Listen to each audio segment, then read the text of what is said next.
ஒன்றும் இல்லை, ஆக்சுவலாக ஹீரோவாக நானே இருக்கிறதுனால ஹீரோ சம்பளம் கிடையாது, ஃப்ரீ. நானே மியூசிக் பண்ணுறதுனால மியூசிக் டைரக்டர் சம்பளம் கிடையாது. சில படங்களுக்கு எடிட் பண்ணுவேன், இன்ஹவுஸ் ப்ரொடக்ஷனில் எல்லாம் வச்சிருக்கேன்றதுனால ஒரு படத்தை ஆரம்பிக்கும் போது டிஐடி வரைக்கும் என்கிட்டே இருக்கு. ஆக்சுவலாக நீங்கள் ஷூட் பண்ணோம்னா நைட்டே வந்து ஃபுட்டேஜஸ் பார்த்துடலாம்.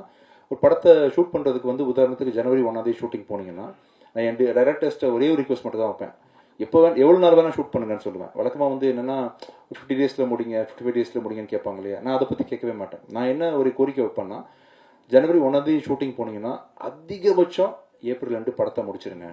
இந்த 120 டேஸ்க்குள்ளே நீங்கள் எவ்வளோ நாள் வேணால் நீங்கள் ஷூட் பண்ணிக்கிங்க அப்படின்னு சொல்லி ஒரு விஷயத்த சொல்லிடுவேன். ப்ளஸ் வந்து டேரக்டர் கேட்குறது தான் ஃபைனல்ன்ற மாதிரி என் டீம்கிட்ட எல்லாமே ரிக்வெஸ்ட் பண்ணிடுவேன். ஏன்னா அவங்க அம்மா மாதிரி, ஒரு படத்தோட அம்மா மாதிரி. அங்கே போய் அவர் பிள்ளைக்கு பால் கொடுக்கும்போது இல்லை இவ்வளோ அவுன்ஸ் கொடுங்க, குறைச்சிக்கிங்க, கூட்டிக்கிங்கன்னு நம்ம சொல்லக்கூடாது இல்லையா. அவரை பெற்றவனா அவங்களுக்கு சப்போர்ட் பண்ணுறது தான் நம்ம கதை, நம்மளோட கடமை அப்படின்ற மாதிரி டேரக்டர் கருவை சுமந்துட்டு வர்றாரு.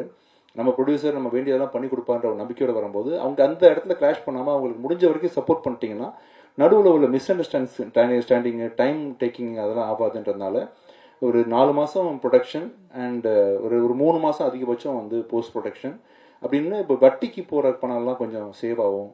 அப்புறம் வந்து இப்போ என்னோட சம்பளம் சொன்னேன் இல்லையா, எனக்கு சம்பளம் இல்லை, அப்படி சார் வந்து அதெல்லாம் சேர்த்து தான் ப்ராஃபிட் சொல்கிறாரு. ஸோ எனக்கு சம்பளம் இல்லைன்றதுனால இந்த கம்பெனி லாஸ் பெருசாக பண்ணதில்லை சோஃபார்.